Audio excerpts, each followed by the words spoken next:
오늘도 저희들 모여서 하나님 말씀 공부하러 모였습니다. 주님, 저희들 하나님 말씀을 공부하기를 원하는 저희들 마음에 주님께서 복 주셔서 더욱더 저희가 주님의 뜻을 올바로 알고 무엇보다도 예수 그리스도 주님께서 어떤 분이신지 저희가 더욱더 분명히 알 수 있도록 주님 인도해 주시기 원합니다. 주님, 저희들 주님에 대한 주님을 더욱 알고자 하는 그런 열망으로 저희들 마음이 가득 차기를 원하고 저희들 마음속에 우리 주 예수 그리스도와 하나님으로 가득 차기를 원합니다. 저희들 더욱더 주님을 알게 되고 더욱더 주님을 사랑하게 될 수 있도록 인도해 주시기 원합니다. 주님, 특별히 이 시간 복음 증거에 대해서 공부하는 시간입니다. 주님, 저희들이 하나님의 말씀을 어떻게 효과적으로 증거할지를 공부하는데 주님께서 지혜를 주시기 원하오며 또한 저희들이 나가서 다른 사람들을 만났을 때 하나님 말씀을 증거할 수 있도록 또 예수 그리스도의 좋은 증인이 될 수 있도록 주님께서 또한 저희들 마음속에 담대함을 주시기 원합니다. 주님께서 너무나도 부족한 자를 세우셨습니다. 주님께서 지혜롭게 주님의 능력으로 충만히 채워주시기를 원합니다. 지금은 시작하는 시간이 오니 마치는 시간까지 주님께서 함께해 주시기 원하오며 우리 주 예수 그리스도 이름으로 기도드렸습니다. 아멘. 예, 추석 잘 보내셨어요? 저는 그 환절기가 되면 항상 감기에 꼭 걸리더라고요. 그래서 봄, 가을에 한 번씩 감기에 꼭 안 걸리고 지나간 적이 없는 것 같아요. 그래서 이번에도 또 감기에 걸렸는데 수업 중간중간에 좀 이상한 소리가 나더라도 양해해 주시기 바랍니다. 예, 저희가 지난 시간에 이제 2과를 봤었는데 아직 2과가 끝나지는 않았거든요. 근데 이제 끝날 것 같아가지고 3과 프린트물을 미리 나눠드렸습니다. 그래서 2과를 남은 부분을 보고 이제 끝나면 3과를 나가도록 하겠습니다. 예, 프린트물 안 가져오신 분들은 그냥 들으셔도 됩니다. 이 2과, 3과는 그냥 들으셔도 되는데 또 이제 프린트물이 없으면 좀 서운하잖아요. 그래서 나눠드렸고 그냥 그건 나중에 쭉 읽어보셔도 돼요. 예, 그래서 이번에는 이제 복음과 복음을 믿을 수 있는 전제들에 대해서 좀 살펴보도록 하겠습니다. 우리가 이제 복음을 전해야 될 대상은 크게 나누면 이제 두 부류로 나눌 수가 있겠죠. 더 여러 부류로 나눌 수도 있어요. 근데 여기서는 그냥 편의상 두 부류로 나누면 먼저는 이제 우리가 잘 아는 사람들이겠죠. 그래서 친분이 있는 사람들. 그리고 또 다른 부류는 친분이 없는 사람들입니다. 그래서 주로 저희가 이제 한 달에 한 번씩 또 저희 교회에서 이제 내일 교회 전체가 다 복음을 증거하러 나가게 됐죠. 주일 오후 예배가 끝나고 나면.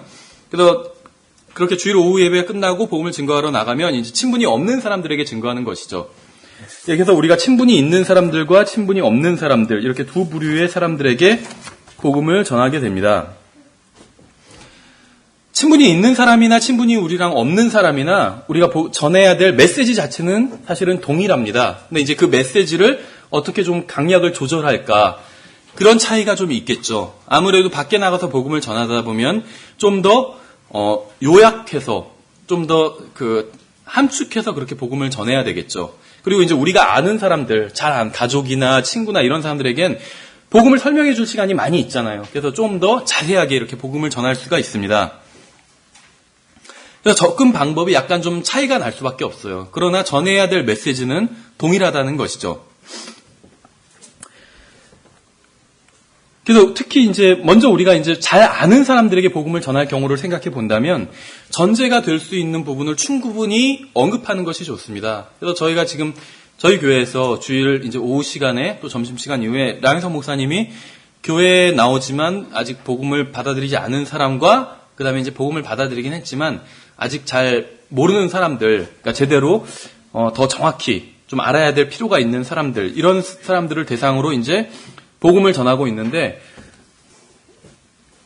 정확히 말한다면 복음을 전하는 것이 아니라 복음을 받아들이기 위해서 전제가 돼야 될 사실들이 있어요. 복음을 받아들이기 전에 먼저 알아야 될 사실들, 이런 사실들을 전하고 있는 것이죠.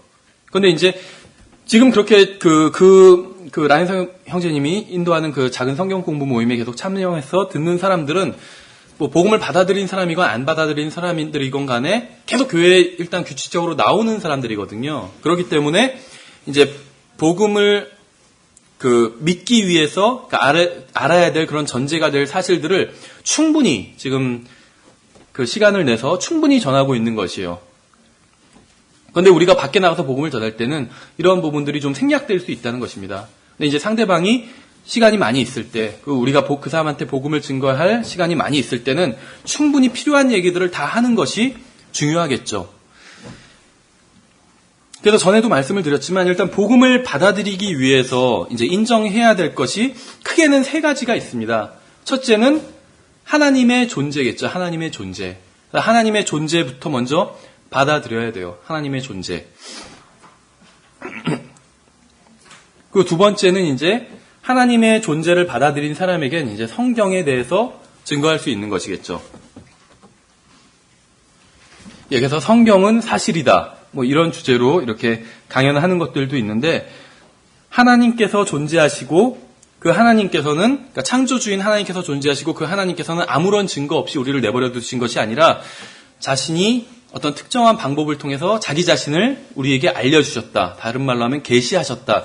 이렇게 얘기할 수가 있는데 그 특별한 방법이 바로 성경인 것이죠. 자연을 통한 방법도 있지만 아주 구체적으로 특별한 방법은 성경을 통해서 계시하셨다는 것이죠. 그래서 창조주 하나님이 계시고 그 하나님께서는 사람들을 아무런 증거 없이 그냥 내버려 두신 것이 아니라 성경이라는 책을 주셔서 하나님을 알 수 있게 하셨다. 그리고 그 성경에서 증거하고 있는 것이 바로 예수 그리스도다.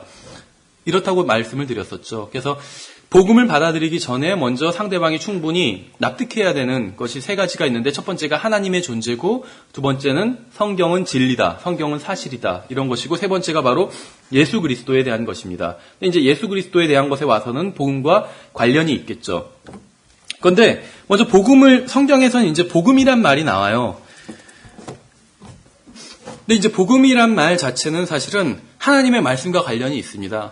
물론 이제 가스펠이라고 하면 그것을 이제 굿뉴스라고 할 수도 있어요.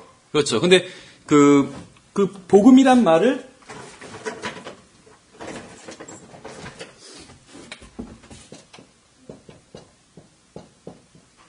이 복음이란 말을 이제 영어로 바꾸면 보통 굿뉴스라고 하잖아요. 굿뉴스. 근데 이 굿뉴스를 성경에서는 사실 굿뉴스라고 하지 않고 굿뉴스라는 표현보다 가스펠이라는 표현을 쓰고 있잖아요. 가스펠. 이 두 가지가 다 복음이 될 수 있는데 미묘한 차이가 있어요. 굿뉴스는 말 그대로 좋은 소식이고 가스펠도 복음, 좋은 소식은 맞는데 가스펠이라는 말 안에는 하나님의 말씀이라는 의미가 있습니다. 그래서 가츠 하나님의 스펠은 철자잖아요. 그래서 하나님의 말씀 이런 뜻이 있어요. 그래서 우리가 복음을 증거할 때 그것이 이제 하나님의 말씀을 증거하는 것인데 성경에서는 이 복음이란 말을 사용하고 있습니다. 가스펠이란 말을. 그리고 성경에서는 또 복음에 대해서 정의를 해주고 있어요. 잘 아시겠지만 고린도전서 15장을 보시면 3절, 4절에 복음이 무엇인지 정의를 해주고 있습니다. 3절, 4절에. 근데 15장 1절부터 쭉 읽어보면 또한 형제들아 내가 너희에게 선포한 복음을 너희에게 밝히 알게 하노니 너희 역시 이 복음을 전해 받았으며 현재 그 가운데 서 있느니라. 너희가 만일 내가 선포한 것을 기억하고 헛되이 믿지 아니하였으면 또한 그 복음으로 구원을 받았느니라. 이는 나 역시 전해 받은 것을 무엇보다 먼저 너희에게 전하였으니 그것은 하면서 이제 정의를 해줘요. 여태까지는 복음에 대한 얘기였죠. 복음을 믿으면 너희가 구원받았다 해서 복음에 대한 얘기인데 이제 복음이 무엇인지 그것은 곧 하면서 이제 복음을 정해줍니다. 성경대로 그리스도께서 우리의 죄들로 인하여 죽으시고 그래서 복음의 첫 번째 요소가 예수님께서 우리를 위해서 죽으신 것이다 이렇게 얘기를 하죠. 묻히셨다가 이게 두 번째다 이렇게 얘기를 하죠. 또 세 번째는 성경대로 셋째 날에 다시 일어나시고 그래서 성경에 예언된 대로 죽으시고 묻히시고 부활하신 것 이것이 바로 복음이다. 이렇게 말씀을 하고 있어요. 그래서 저도 이제 전에는 복음의 세 요소다 이것이 이렇게 생각을 했는데 그것이 틀린 얘기는 아니에요. 근데 이제 한 가지 우리가 간과하고 있는 것이 있는데 이 죄에 대한 얘기도 복음의 요소에 들어간다고 볼 수가 있어요. 왜냐하면 성경에선 성경대로 그리스도께서 우리의 죄로 인해 죽으시고 이렇게 말씀하고 있잖아요. 그래서 죄 얘기가 분명히 들어가 있어요. 그래서 복음을 전할 때 죄에 대한 얘기가 빠지면 복음을 제대로 전한 것이 아닌 게 돼버린 것이죠. 기본적으로 복음은 기쁜 소식이라고 하는데 왜 기쁜 소식이냐 하면 죄인들이 구원받을 수 있는 방법을 알려주기 때문에 기쁜 소식인 것이죠. 그런데 그 죄에 대한 건 부정적인 얘기이기 때문에 그것을 쏙 빼버리고 그냥 복음을 전하는 사람들이 있어요. 그래서 우리가 흔히 볼 수 있는 어떤 전도지 중에서는 부정적인 얘기는 다 빼버렸어요. 하나님은 당신을 사랑하십니다. 하나님께서는 당신에게 좋은 것들을 예비해 주셨습니다 하면서 좋은 얘기들만 이렇게 하면서 이야기를 전개하는 전도지도 있더라고요. 그것은 좀 무엇인가 가장 핵심적인 게 빠졌다고 볼 수가 있습니다. 그래서 이 복음을 믿을 수 있는 이제 전제들에 대해서 우리가 살펴볼 때 가장 빼지 않고 얘기를 항상 해야 되는 것이 바로 이 죄 문제라고 볼 수가 있습니다. 근데 이제 이 죄 문제는 사실은 듣기를 굉장히 거북해 합니다. 그렇죠. 별로 듣고 싶지 하지 않는 문제이고. 그런데 이 죄 문제야말로 사람이 가지고 있는 문제의 가장 근본을 이루고 있는 문제예요.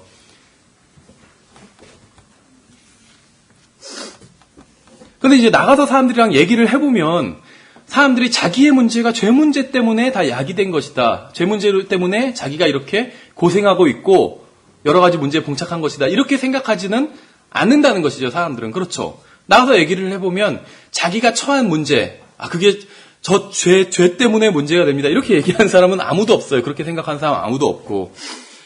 고등학생들은 수능이 문제라고 하겠죠. 대학생들은 무슨 걱정을 할까요? 1, 2학년들은 뭐 미팅 이런 걱정하겠지만 여자친구, 군대 갔다 오고 이제 3, 4학년이 되면 취직을 다 걱정을 합니다. 그렇죠. 그래서 뭐 27군데에 원서를 넣었는데 서류 통과가 한 군데도 안 됐다. 이런 친구도 본 적이 있어요. 또 뭐 학점도 좋고 토익도 좋고 학과도 좋고 학교도 좋고 다 좋은데도 좋은 직장에만 넣겠죠, 원서를. 근데 어쨌든지 간에 취직을 걱정을 해요. 그렇죠. 그다음에 취직하고 나면 문제가 없느냐? 그럼 결혼 걱정을 하죠. 결혼하고 나서는 문제가 없느냐? 그래서 자식 걱정을 하죠. 그래서 왜 그 명절 때 내려가는 걸 꺼리는 사람들이 많잖아요. 지방에 내려가면은 고향 이제 그 친척 어르신들 보면 고등학생 때는 이제 너 공부 잘하냐? 그렇죠. 대학에 가면 대학 어디 갔냐? 좋은 데 갔냐? 이제 졸업할 때쯤이 되면 취직을 어디로 할 거냐? 취직했냐? 취직하고 나면 이제 결혼했냐? 결혼 어떻게 할 거냐? 결혼하고 나면 애는 언제 날 거냐? 끝이 없어요. 끝이 없어요. 그래서 걱정이 많아요. 직장 걱정, 자식 걱정, 시골에 계신 부모님 걱정. 이런 게 가장 큰 걱정이다. 이렇게 얘기하는 사람들도 있겠죠.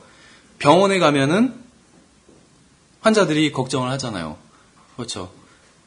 병원에 가면 무슨 걱정 가장 크게 하는지 아세요? 병원에 가면? 저도 이제 입원했던 적이 있었는데 입원비 걱정을 가장 크게 해요. 입원비. 그렇죠. 입원비가 밀린 사람들이 의외로 많다고 하더라고요. 그래서 종합병원에선 그런다고 그래요. 입원비가 밀리면 이제 치료도 다 끝났어요. 근데도 입원비를 내야지 나갈 수가 있잖아요. 퇴원이 돼요. 입원비를 안 내면 계속 있어야 돼요. 그런데도 치료비가 없으니까 계속 있는 사람들이 있어요. 근데 이제 병원 측에서는 그 사람들이 빨리 나가야지 또 다른 손님을 받는데 안 나가고 있으니까 다른 사람을 환자를 못 받는 거예요. 그래가지고 차라리 도망갔으면 좋겠다고 저 환자가 그러더라고요. 도망갔으면 좋겠다고. 그럼 그냥 병원에선 결손 처리하고 새로운 사람을 받으니까. 어쨌든 간에 병원에서는 입원해 있으면 입원비 걱정을 해요. 경찰서 가보면 죄 지은 사람들이 형량이 얼마 나올까 막 그런 걱정해요. 그렇죠. 판사촌에 가면은 여기서 쫓겨나면 또 어디로 갈지를 걱정을 해요. 그러니까 죄에 대해서 걱정하는 사람은 아무도 없어요. 다 다른 것들을 걱정한다는 것이죠. 보다 현실적인 것들 어떻게 보면. 그러니까 사람들이 생각하는 자신들의 문제는 참으로 다양합니다. 그러나 하나님께서 생각하시는 것은 전혀 다르다는 것이죠. 하나님께서는 표면에 드러난 것을 보시고 판단하시는 분이 아니에요. 하나님께서는 중심을 보고 보다 근본적인 문제를 보신다는 것이죠. 병원에 누워있으면 소원은 단 하나예요. 그렇죠. 병이 나았으면 해요. 그렇죠. 어떤 사람 병원에 누워있는 사람 보면 아주 중병이 아닌 사람을 보면 그냥 편하겠다. 나도 좀 쉬고 싶다. 이런 생각할 수 있을지 몰라도 실제로 자기가 누워있는 입장이 돼보면 빨리 일어나고 싶다. 이 생각이 굉장히 간절하거든요. 가난한 사람들은 어디 하늘에서 돈 좀 안 떨어지나 이런 생각하겠죠. 그러니까 사람들은 자신들이 생각하는 가장 급한 문제가 있어요. 그리고 그 문제가 해결되기를 원합니다. 자신들의 문제가 해결되고 조금 삶에 이제 여유가 생기면 그때 가서 나중에 종교도 생각해보고 그런 생각을 한다는 것이죠. 그런데 인간의 가장 근원적인 문제는 죄의 문제예요. 죄의 문제. 인간의 가장 급한 문제는 죄 문제라는 것이죠. 하나님이 보실 때 그렇다는 거예요. 우리가 볼 때는 다른 문제가 더 급해요. 그렇죠. 그래서 아프리카에 예를 들면 선교를 가면 또 봉사를 가면 두 가지가 있어요. 그러니까 기독교 단체에서 선교를 가면 첫 번째 부류는 복음을 전하는 부류겠죠. 복음을 열심히 전하는 부류. 그 두 번째 부류는 먹을 것들을 공급해주고 그런 것들, 그런 선교를 하는 그런 단체들이 있어요. 뭐 그것도 잘못됐다고 볼 수는 없겠죠. 근데 이제 어느 것이 더 급하냐를 봤을 땐 아프리카 사람들 입장에서는 그 굶고 있는 사람들 입장에서는 당연히 먹을 것을 공급해주는 게 더 급해요. 그렇죠. 아니면 당장 먹지 않으면 죽는데. 그런데 하나님 입장에서는 뭐가 과연 가장 급할까? 복음이라고 생각해요. 복음이 더 급하다. 그러니까 먹을 거를 주는 일이 잘못됐다는 게 아니에요. 훌륭한 일이에요, 그것도. 그런데 더 급한 일은 복음이라는 것이죠. 왜 그러냐면 하나님께서 이제 기도에 응답해 주시잖아요. 근데 이제 우리도 우선순위가 있죠. 그것처럼 하나님께도 우선순위가 있어요. 기도를 다 하면, 사람들이 기도를 하면 그 중에서 급한 것부터 들어주실 거 아니에요. 그렇죠. 그런데 하나님의 우선순위에서 가장 먼저 오는 것이 항상 복음에 관련된 것입니다. 다른 말로 하면 자기를 구원해 달라고 주님께 간구하는 기도. 그것이 항상 하나님 측에서는 가장 우선순위가 빠른 기도라는 것이죠. 여기서 한 가지 퀴즈를 내면 하나님께서 구원받지 않은 사람들의 기도도 응답해 주실까요? 어떤 분들은 하나님께서 구원받지 않은 사람의 기도는 응답하시지 않는다 이렇게 믿는 사람들도 있어요. 보수주의 교회들 중에서. 근데 하나님께서 구원받지 않은 사람의 기도를 응답하시지 않는다면 우리는 다 구원받지 못했을 거예요. 그렇죠? 우리가 구원해 달라고 기도를 했잖아요. 하나님께. 그것이 무슨 뭐 거창한 용어가 아니더라도 그냥 마음으로 하나님 구원해 주세요. 그럼 그것도 구원에 대한 기도예요. 기도가 별다른 것이 아니에요. 어떤 형식이 있고 무슨 서론, 본론, 결론이 있고 이런 것이 아니에요. 기도는 그냥 하나님께 말하는 거예요. 그렇죠? 근데 그 말하는 것이 구원 안 받은 사람은 하나님 저를 구원해 주세요. 이렇게 마음속으로 말한다면 이것이 기도거든요. 그 응답을 해주신 것이 하나님께서. 근데 그런 응답뿐만이 아니라 하나님께서는 구원에 대한 기도뿐만 아니라 다른 기도도 응답해 주세요. 구원받지 않은 사람들의 다른 기도.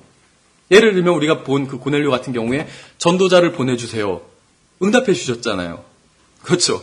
물론 이제 크게는 구원에 대한 기도라고 볼 수도 있겠지만 그 외에 다른 기도들, 먹을 것을 달라고 구하는 기도에도 응답해 주세요. 하나님께서는. 구원받지 않은 사람이라 할지라도. 그런데 하나님께서는 어쨌든지 간에 구원받은 사람들과 구원받지 않은 사람들의 기도를 응답해 주십니다. 하나님께서는. 그런데 그 기도가 이제 성경적인 것이라면 응답해 주신다는 것이죠. 구원받은 사람이라고 해서 모든 기도가 다 응답받는 건 아니잖아요. 성경적인 기도가 아니라면 응답해 주시지 않으세요. 하나님께서는. 그렇죠.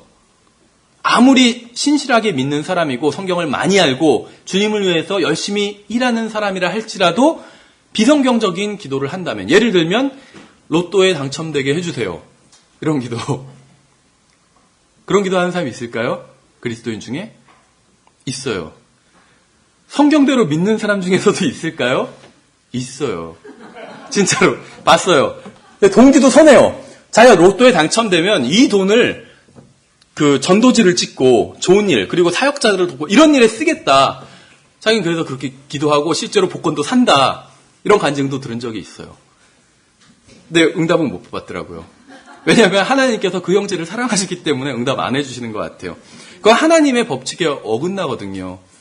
하나님께서는 뿌린 대로, 심은 대로 거두는 것이고, 그렇죠. 뿌린 데도 거두는 것이지, 뿌리지 않은 데서 거두는 게 하나님의 법칙은 아니거든요. 어쨌든 간에, 하나님께서는 기도에 그렇게 응답해 주시는데 우선순위가 있다는 거예요. 그런데 병으로 고통하는 사람을 보신 적 있으세요? 병으로 고통하는 사람들. 있어요. 굉장히 유중한 그런 병세로 고통받는 사람들이 있어요. 그럼 우리가 봤을 때 얼마나 그게 다급해요. 하나님께서 저 고통을 좀 덜어주시기를 이렇게 마음속으로 막 간절할 때가 있잖아요.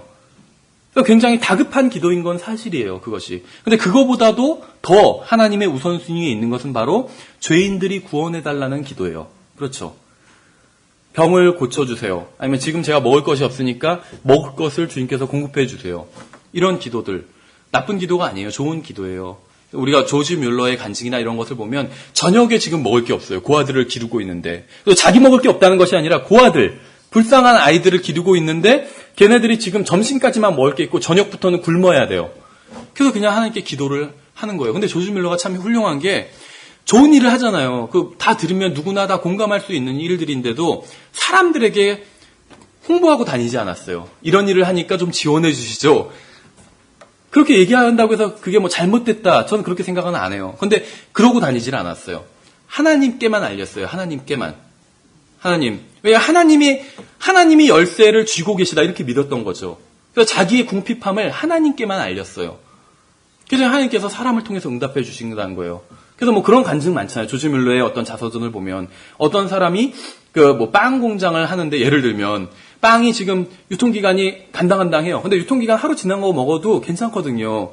근데 이것을 이제 팔 수는 없는 거예요. 그래서 이걸 어떻게 해야 될까 하다가 지나가다 보니까 고원이 있어서 그냥 거기에 혹시 이걸 당신들 원하면 주겠다고. 그러니까 받은 거예요, 조지 뮬러는. 그렇죠. 아직 유통기간 지나진 않았지만 이제 상품으로서의 가치가 없는 것들 거의.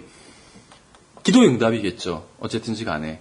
그래서 그런 기도가 잘못됐다는 것은 아니에요. 그런데 그거보다 하나님께서 더 급하게 생각하시는 기도가 바로 죄인들이 구원해달라는 기도라는 것이죠.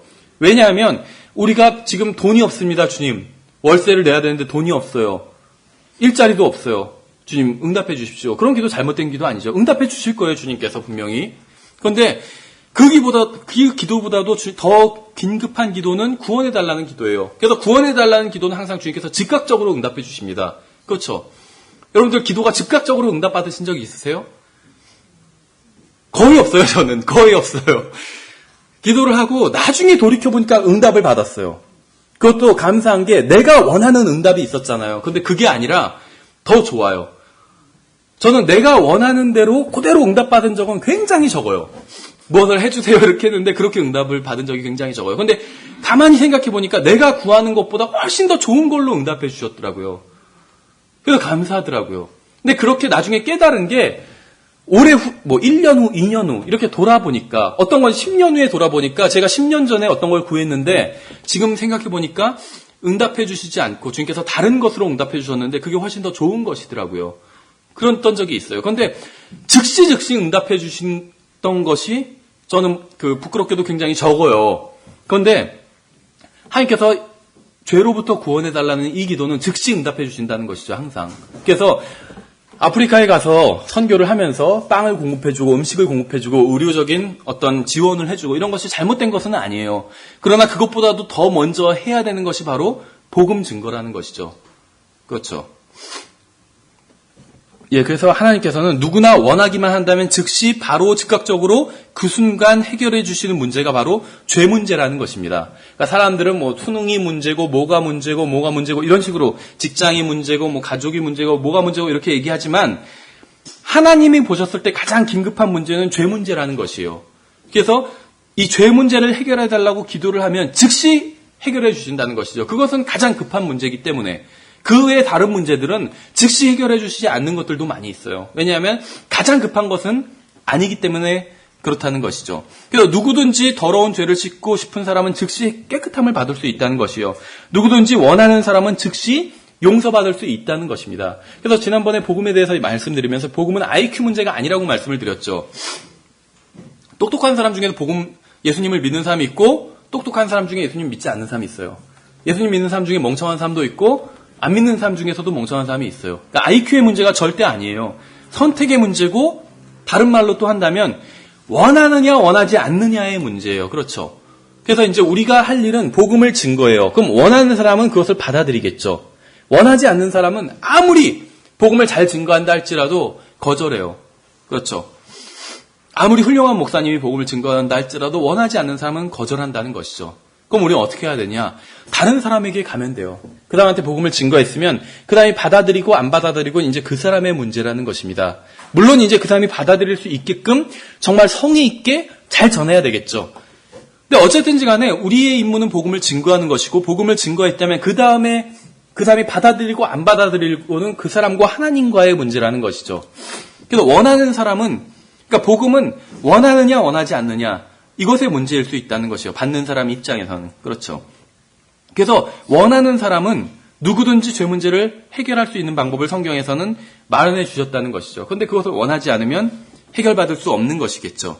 그래서 성경이 말씀하시는 인간의 가장 본질적인 문제는 죄 문제라는 것입니다.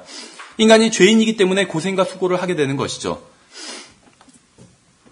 그래서 성경에서는 사람이 고생하려고 태어났다고 말씀하고 있잖아요. 욥기에서. 그렇죠. 근데 사람이 고생하게 하기 위해서 창조했다 이렇게 말은 없어요.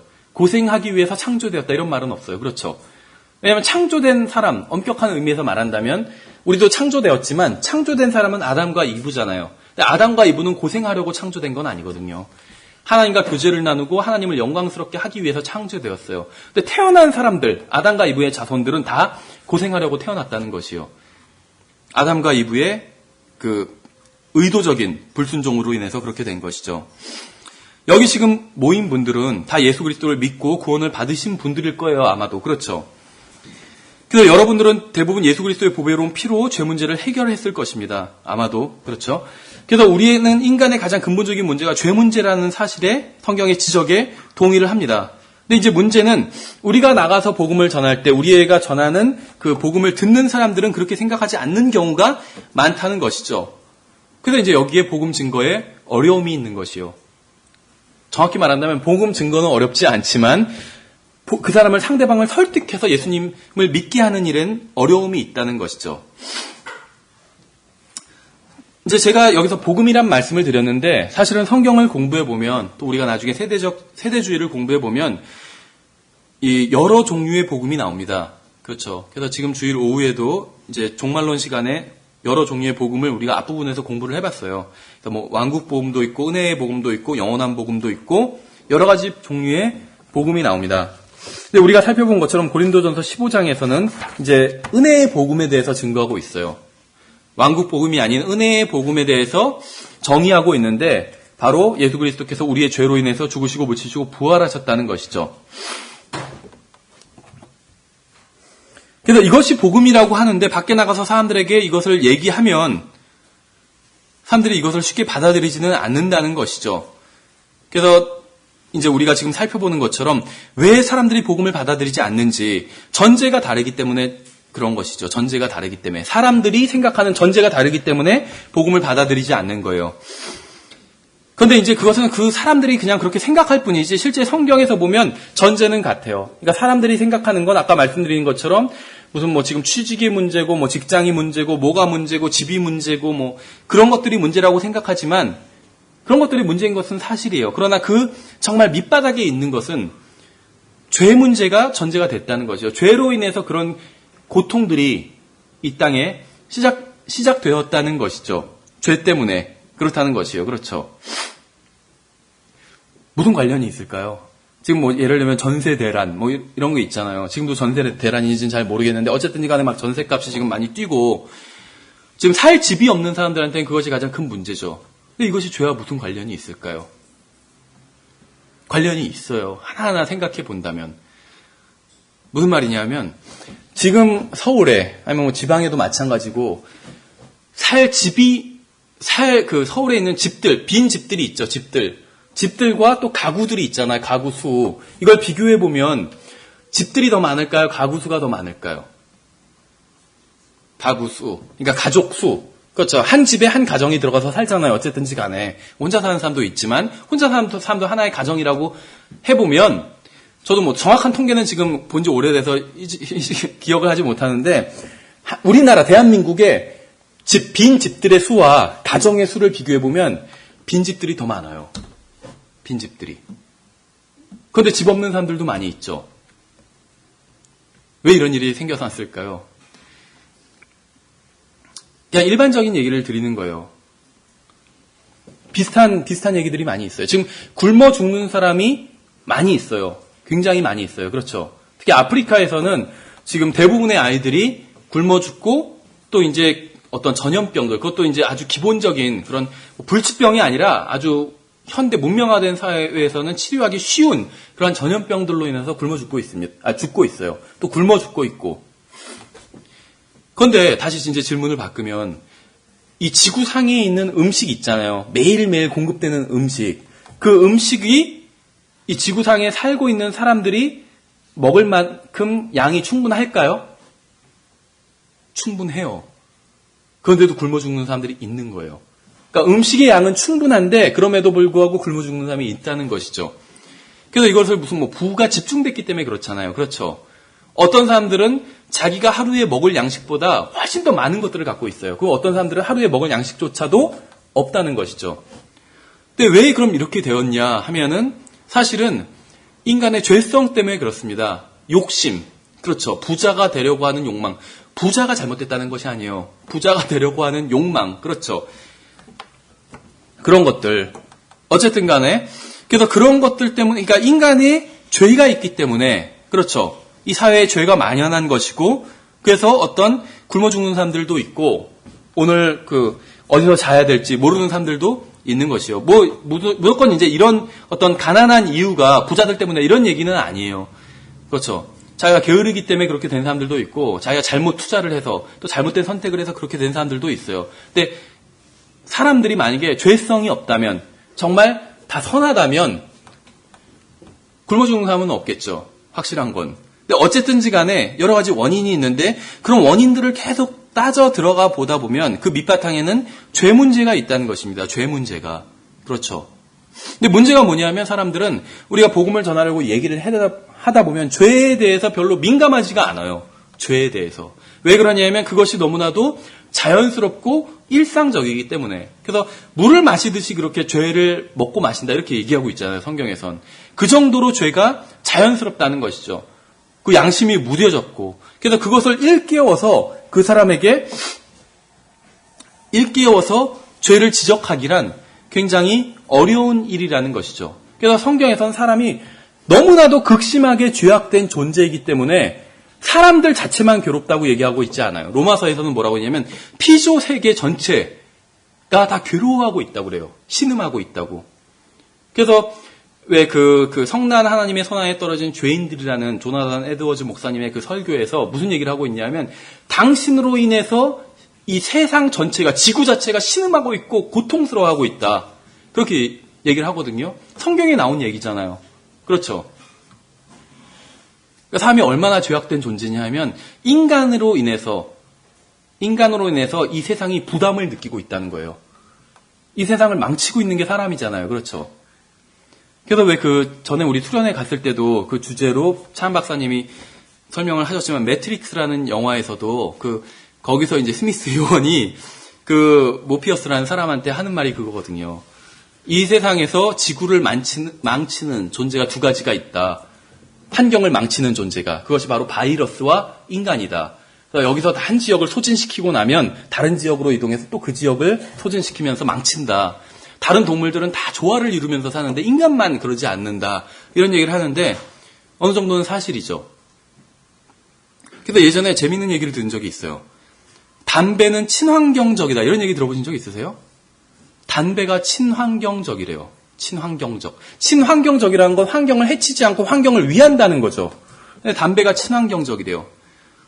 근데 왜 친환경적이냐면 지구를 망치는 인간의 수명을 단축시켜주기 때문에 친환경적이래요. 사람은 지구를 망치는데 사람을 빨리 죽여주잖아요, 담배가. 그래서 결국 담배는 친환경적이다. 이런 얘기를 하더라고요.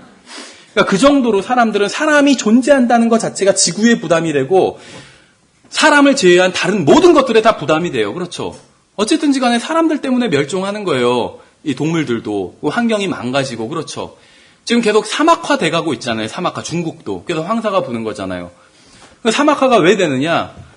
여러 가지 원인이 있겠죠. 사람 때문에 되는 거예요. 사람이 망치고 있고 또 하나님께서 사람을 심판하시기 위해서. 이 사막이라는 것은 심판의 흔적이거든요.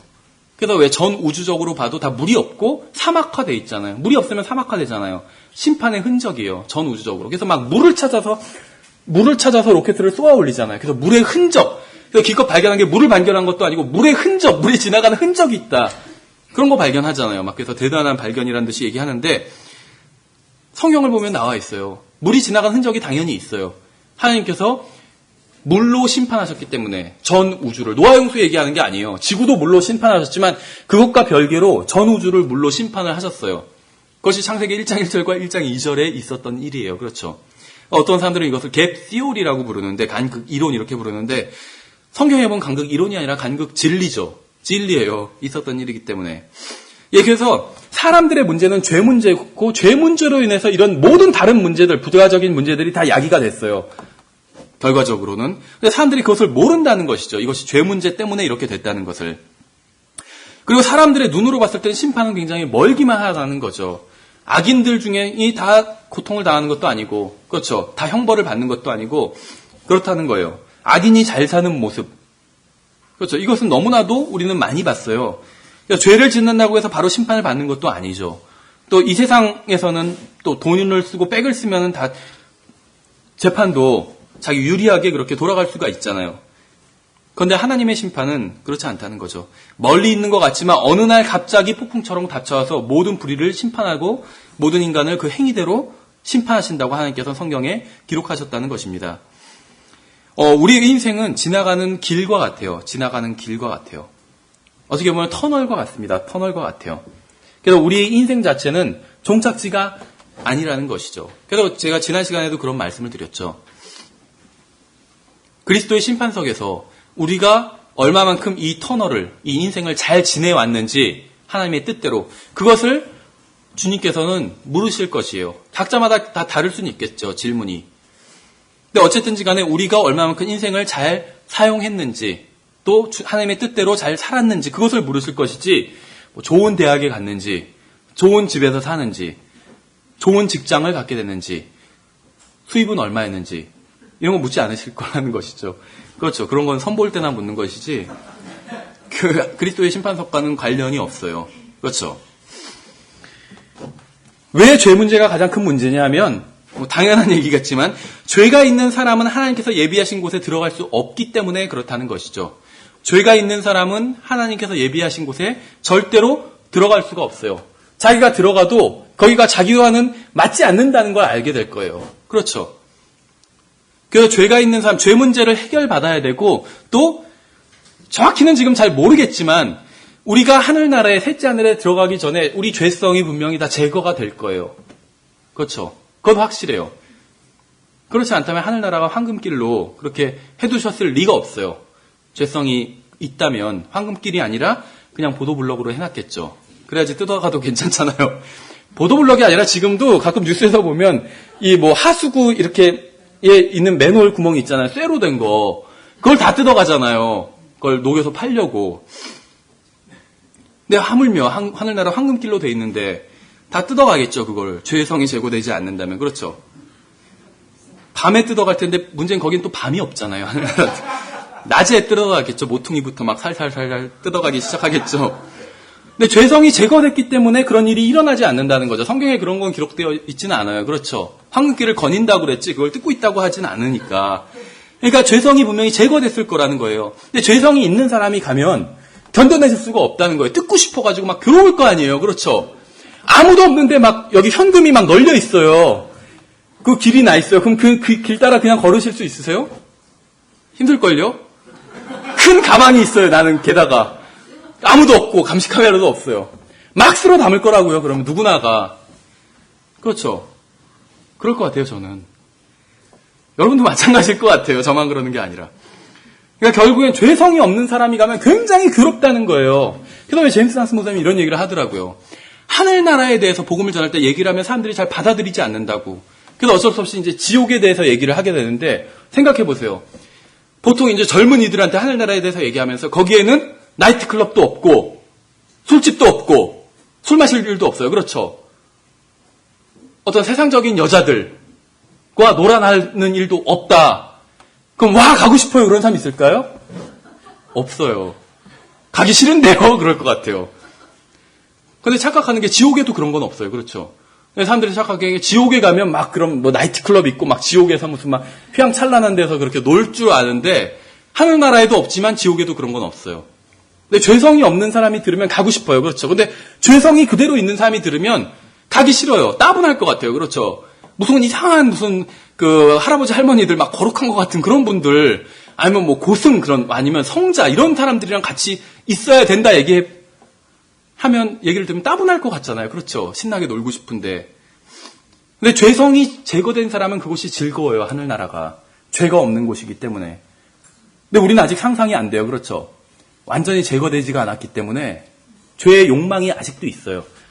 그렇죠. 두 뿌리가 있어요. 우리 마음엔. 그렇죠. 돈을 사랑하는 것이 일만 모든 악의 뿌리니라 이랬잖아요. 근데 돈을 사랑하는 마음이 우리 안에 아직도 있잖아요. 그 뿌리가 있는 거예요. 옛사람에 속한 뿌리가. 근데 새로운 뿌리도 있죠. 그 새로운 뿌리가 뭘까요? 새로운 뿌리. 예수 그리스도예요. 성경에선 예수 그리스도를 뿌리라고 말씀하고 있잖아요. 이새의 뿌리라고 했나? 성경에서 다윗의 뿌리라고 얘기하고 있어요. 이새의 뿌리라고 그랬죠. root of Jesse, 이새의 뿌리. 그 뿌리가 우리 마음에 있잖아요. 그래서 새로운 뿌리가 있고 옛 뿌리도 있어요. 그래서 한 화분 속에 두 뿌리가 있는 거예요. 화분 길러보신 분들은 아시겠죠? 한 화분에, 조그마한 화분에 하나씩 기르잖아요. 그렇죠? 저 화분을 잘 못 길러요. 그래서 예전에 어머니가 이제 가끔가다 화분을 사주셨는데 또 매형도 조그만 화분을 사준 적이 있어요. 그 화분이 모르겠어요. 선인장 같은 건데 여자친구가 생기는 화분이래요. 근데 그 화분을 제가 선인장인데도 말라 죽였어요. 물을 안 줘가지고. 선인장은 웬만해서 살잖아요. 물이 없어도. 그래서 화분을 이렇게 잘 못 길러요. 근데 화분을 잘 기르는 사람들은 화분이 있는데 잡초가 갑자기 생겨요. 어디서 왔는지. 그래서 화분에 뿌리가 하나 있어야 돼요. 그렇죠? 그런데 잡초가 생겨서 두 뿌리가 생겨요. 그럼 어떻게 될까요? 원래 내가 기르는 그 식물이 죽을 수가 있어요. 이 잡초가 다 영양분을 빨아먹어가지고. 그래서 그 잡초를 뽑아버려야 돼요. 그렇죠? 우리 안에도 두 뿌리가 있어요. 이새의 뿌리이신 예수 그리스도가 있고 욕망의 뿌리가 있어요. 그렇죠? 옛사람의 그 뿌리가 있어요. 돈을 사랑하고 죄를 사랑하는 그 뿌리가 있어요. 분명히. 근데 그 뿌리가 커지면 다른 뿌리에 영양이 공급돼야 되는데, 그렇죠? 예수 그리스도의 피를 받아서 새로 태어난 그 새 사람에게 영양이 공급돼야 되는데 그것이 자라나지 못하게 된다는 것이죠. 어쨌거나 죄가 있는 사람은, 죄성이 있는 사람은 하나님께서 예비하신 곳에 들어갈 수 없다는 것이죠. 자기 자신이 견디지 못할 거예요. 그래서 죄가 있는 사람은 다 지옥에 가야 되기 때문에, 그러기 때문에 죄 문제가 가장 시급하다는 것이죠. 성경에서 사람이 단 한 번만 산다고 얘기하고 있잖아요. 그렇죠? 두 번 산다고 얘기하고 있지 않아요. 근데 그 한 번 사는 인생이 길면 또 다르겠죠. 한 1000년 사람이 살다면 복음을 막 급박하게 전해야 되지 않을 수도 있어요. 근데 1000년 사는 것도 아니에요. 100년 살면, 100년도 아니에요. 90년, 80년만 살아도 80년 살다가 어떤 분이 돌아가셨어요. 그러면은 그냥 돌아가실 때가 됐나 보다. 보통 이렇게 생각을 하잖아요. 80 이상, 90 가까이 되면. 그렇죠. 많이 산 거예요. 90, 100 산다면. 그렇죠. 많이 산 거예요. 누구나가 그 정도 살면 많이 산 거예요. 그게 인간의 수명이라는 것이죠. 그러니까 사람의 인생은 단 한 번이고 그 한 번의 인생이 길지도 않아요. 짧아요. 80 되신 분한테 와, 참 오래 사셨네요. 인생 참 길죠 하면 뭐라고 하실까요? 너무 빨리 지나갔다고. 그렇게 얘기를 하시겠죠. 그렇죠. 저도 지금 굉장히 나이가 어려요. 굉장히. 그런데도 지나간 날들을 보면 이게 굉장히 빨라요. 너무나도 빨리 지나간 것 같아요. 지금 제가 나이가 30대 중반에서 이제 후반으로 가고 있는데 지금도 제 안에 있는 나를 보면 고등학생 같아요. 생각하는 게 유치하고 굉장히 어른 같지가 않아요. 굉장히 인생이 빨리 지나가 버렸어요. 그런데 인생이 빠르다 할지라도 예측할 수 있다면, 그렇죠. 즉 복음을 급박하게 전해야 되지 않을 수도 있어요. 근데 예측할 수도 없잖아요. 그렇죠. 내일 일을 알 수가 없어요. 그래서 제가 좋아하던 찬송 중에 하나가 바로 내일 일은 난 몰라요라는 찬송이었는데 내일 일을 알 수가 없어요. 그러니까 인생이 단 한 번이고 짧고 예측할 수도 없고 내일 일을 모르고 그렇기 때문에 복음을 급박하게 전해야 되고 또 복음을 바로 믿어야 되는 것이겠죠. 그래서 성경에서 죄 문제가 해결되지 않은 사람은 다 지옥에 갈 것이라고 말씀하고 있다는 것이죠. 그래서 죄 문제가 가장 급한 문제라는 것입니다. 그래서 하나님께서 보실 때 인간의 가장 시급한 문제는 병이 낫는 것도 아니고 가난을 모면하는 것도 아니고 죄 문제라는 것이죠. 가장 급하게 해결해야 될 문제가 죄 문제라는 것이요. 근데 이제 이것을 전하기가 사실은 쉽지는 않아요. 이 사람이 죄 문제에 대해서 어느 정도 동의를 하고 자기도 죄인이란 것을 인정을 한다면 복음을 쉽게 받아들일 수가 있어요. 그 평소에 그것에 대해서 많이 자각하고 있고 인정하고 있는 사람을 만난다면 그 사람이야말로 이제 준비된 영혼입니다. 근데 자기는 절대 죄인이 아니다. 이런 사람들이 있어요. 그러니까 죄 문제를 자각하고 있지 못하는 것이죠. 이런 사람은 굉장히 복음을 전하기가 어렵다는 것이죠. 그렇죠. 그래서 분명히 성경에서는 복음이 어떤 인간을 위한 처방전입니다. 약이고 그 자체가. 그런데 자기가 병에 걸렸는데 병에 걸렸다고 생각하지 않는 사람이 있다면 전혀 그 약이 쓸모가 없겠죠. 약을 먹어야지 되는데 먹지 않을 것이기 때문에. 저희 어머니도 암이 2.5기까지 갔었거든요. 3기 가면은 이제 그것은 끝이잖아요. 그렇죠? 1기, 2기 다 치료할 수 있어요. 웬만해서. 근데 2.5기까지 갔어요. 그러니까 의사가 봤을 때 조금만 더 지났으면은 치료하지 못했을 거라고 그렇게 얘기를 하더라고요. 근데 그 2.5기까지 가기까지는 하루아침에 그게 생긴 건 아니에요. 분명히 제가 기억하는 것도 한 1년 이상 증상이 있었어요. 근데 1년 전에는 증상이 있었는데도 불구하고 자기가 암이라는 것을 전혀 생각을 못 하셨어요, 어머니가. 그걸 알았다면 바로 치료받으러 갔을 텐데. 그렇죠. 그래서 암을 키운 거예요, 결국. 그래서 2.5기까지 끝까지 갔던 거예요. 그러다가 이제 너무나도 이제 증상이 아프고 그래가지고 이상해서 가보니까 이제 거의 2.5기다. 거의 끝까지 왔다. 그래가지고 치료를 받고 이제 결국은 완치는 되셨어요, 지금은. 그러니까 결국 자기가 병이 있다는 것을 자각하고 인정해야지 치료제를 받아들이겠죠. 그래서 우리가 복음을 증거하다 보면 누가 그렇게 자각하고 있는지 아닌지는 우리는 알 수는 없어요. 그렇죠? 겉모습만 보고 알 수는 없다는 것이죠. 겉이 뭐 우락부락하게 생겼다고 그래가지고 그 사람이 무슨 저 사람 완악한 사람이 이렇게 생각할 수도 없고 또 곱상하게 생겼다고 그래서 아니라고 생각할 수도 없고 그렇죠. 그래서 복음 증거하는 것을 낚시에 많이 비유로 드는데 낚시도 마찬가지예요. 어떤 저도 굉장히 회를 좋아하는데 이 고기가 예쁘게 생겼다고 해서 맛있는 것은 아니거든요. 그렇죠. 금붕어 관상용 고기가 있고 또 식용 고기들이 있어요. 그러면 그 광어회가 회의 가장 일반적인 광어회잖아요. 그럼 광어 어떻게 생겼는지 아세요?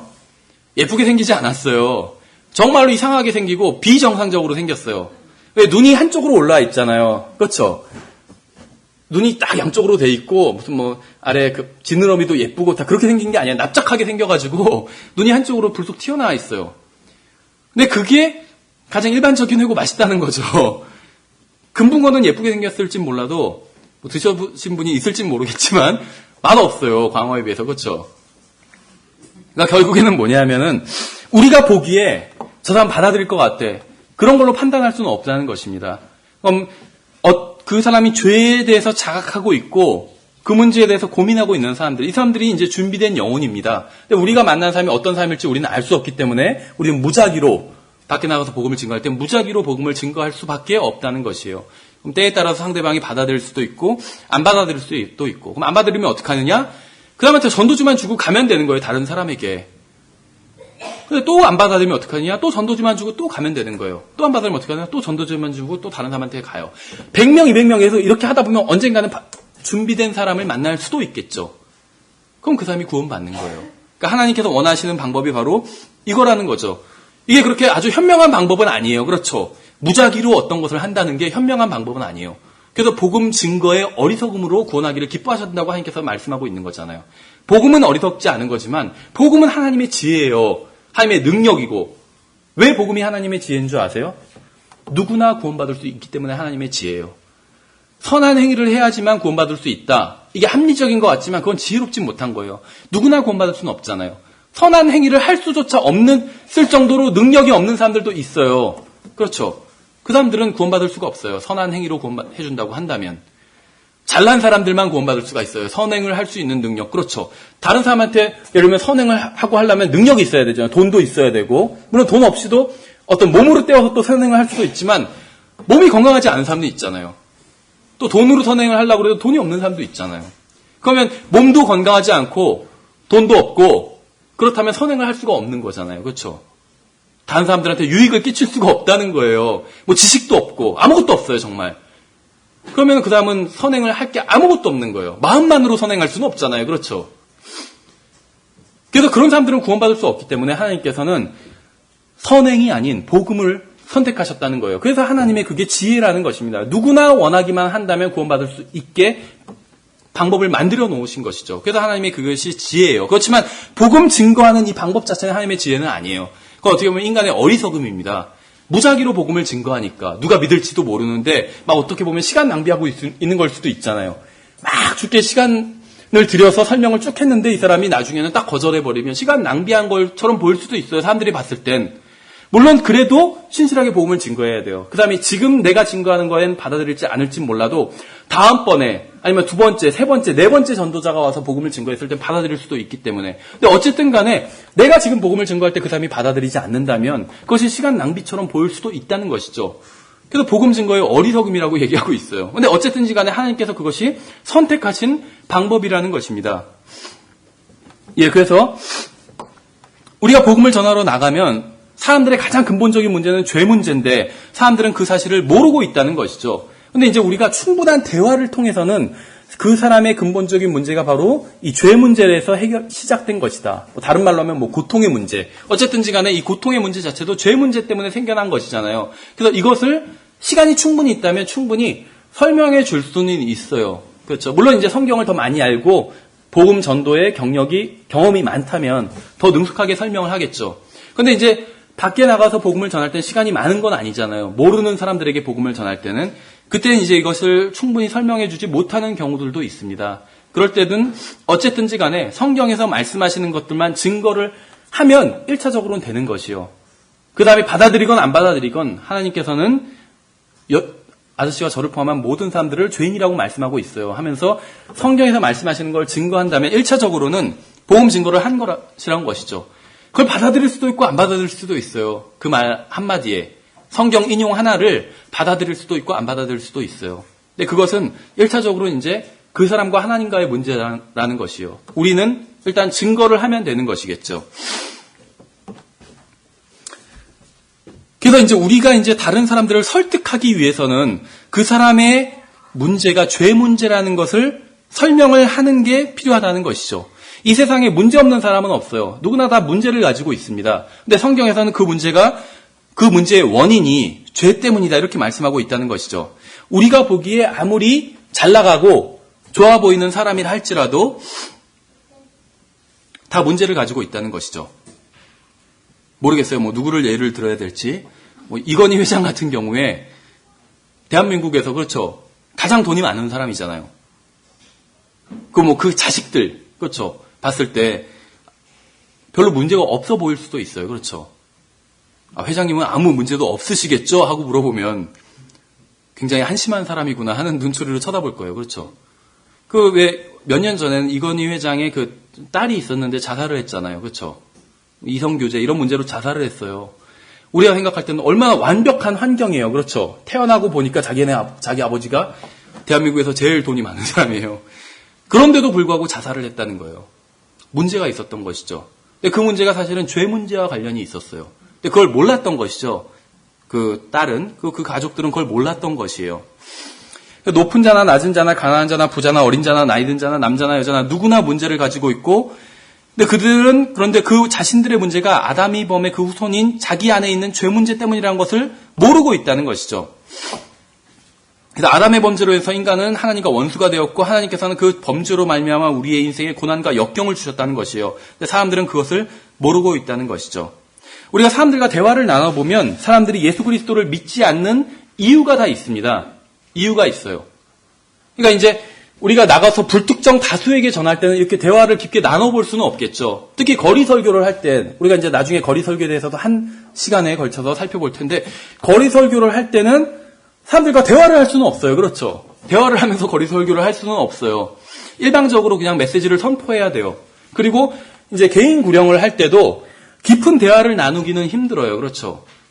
그 사람도 나도 모르는 사람이고 그 사람도 날 모르는 사람인데 자기 안에 있는 깊은 것들을 다 얘기하지는 않겠죠. 그런데 이제 우리가 잘 아는 사람과 대화를 나눌 때는 어느 정도 대화를 나눌 수가 있어요. 그 아주 친한 친구라면 또 더 깊은 얘기도 나눌 수가 있겠죠. 그때는 이제 대화를 나눠볼 수가 있는데 그렇게 대화를 나눌 때 나눠보면 사람들이 다 예수 그리스도를 안 믿는 이유가 다 있다는 것입니다. 안 믿는 이유가 있어요. 몰라서 안 믿는 사람도 있겠죠. 그 사람들한테 알려줘서 믿게 되는 사람들도 있을지 모르겠어요. 근데 대부분은 다 몰라서 안 믿는 것은 아니고 예수님이란 사람에 대해서 또 예수 그리스도란 존재에 대해서 들어는 봤어요. 그런데 안 믿고 있잖아요. 그럼 저마다는 다 이유가 있다는 것이죠. 그 이유가 다 다르고 어떤 사람의 이유는 고상하고 어떤 사람의 이유는 저급한 것일 수도 있어요.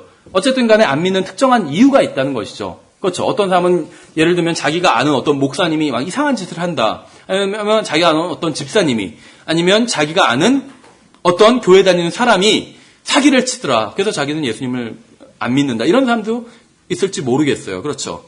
그 이유가 타당한 것이든 아니든 잘못된 것이든 그럴싸해 보이는 것이든 간에 예수님을 안 믿는 이유가 있다는 것이죠. 대화를 해보면 그 이유를 그 사람을 설득하기 위해서는 알아야 돼요. 알아내야 돼요. 그래서 그 이유가 해결되면 그 다음에 예수님을 믿을 수 있는 것이요.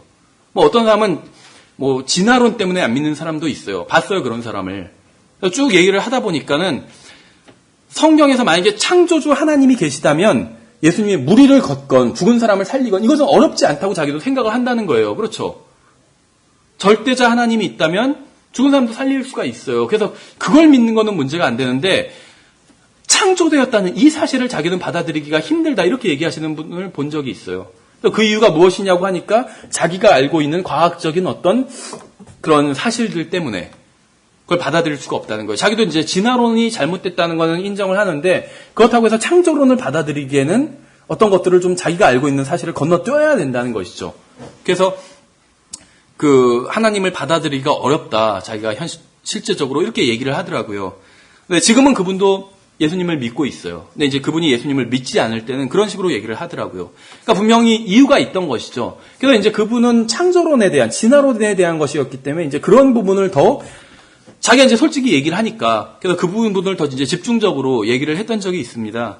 근데 이제 뭐 그런 부분이 아니라 다른 부분 때문에 예수님을 안 믿는 사람들이 많이 있어요. 보다 덜 합리적으로 보이고 어떤 부분은 또 어리석어 보이는 그러한 이유들로 인해서 예수 그리스도를 거부하는 사람들이 있다는 것이죠. 그래서 그 예수님을 믿지 않는 사람을 설득하기 위해서는 그 사람과 충분한 대화를 통해서 이제 그런 부분을 캐치를 해야 되고 또 그 부분을 성경을 통해서 복음을 통해서 해결을 해준다면 그 부분이 하나님의 말씀을 통해서 해결이 된다면 그 사람이 예수 그리스도를 믿을 수 있는 것이겠죠. 예, 그래서 우리가 믿지 않는 사람들 또 이제 잘 아는 사람들 중에서 믿지 않는 사람들과 대화를 나눌 때는 그 사람들의 문제가 무엇인지 알아야 되고 그 문제가 바로 왜 죄와 관련이 있는지 안 믿는 사람들은 그것이 죄와 관련이 있다는 것은 전혀 꿈에도 생각을 못해요. 그런데 믿는 사람의 입장에서 봤을 때는 복음을 받아들인 사람의 입장에서 봤을 때는 그 사람의 문제가 죄와 관련이 있다는 것을 충분히 알 수가 있잖아요. 그렇죠? 그래서 그것을 설명을 해줘야 되고 그 다음에 그 사람이 왜 예수님을 믿지 않는지 그 이유를 알아서 그것을 해결을 해야지. 그 다음에 그 이유를 해결을 받아야지 결국에는 복음을 받아들일 수 있고 결국에 복음을 받아들인다는 게 다른 얘기가 아니라 예수 그리스도를 받아들이는 것이요. 그래서 예수 그리스도를 받아들일 수 있다는 것이죠. 그래서 질병의 형태가 다양하게 나타나지만 이 영적인 면에 있어서는 질병은 원인은 한 가지예요. 원인이 뭐냐면 죄예요. 그 치료책도 한 가지예요. 예수 그리스도밖에 없어요. 다른 치료책은 없다는 것이죠. 그런데 이 질병이 너무나도 다양하게 나타난다는 거예요. 증상이. 그렇죠. 어떤 증상은 어떤 병이다. 이런 게 거의 막 정해져 있잖아요.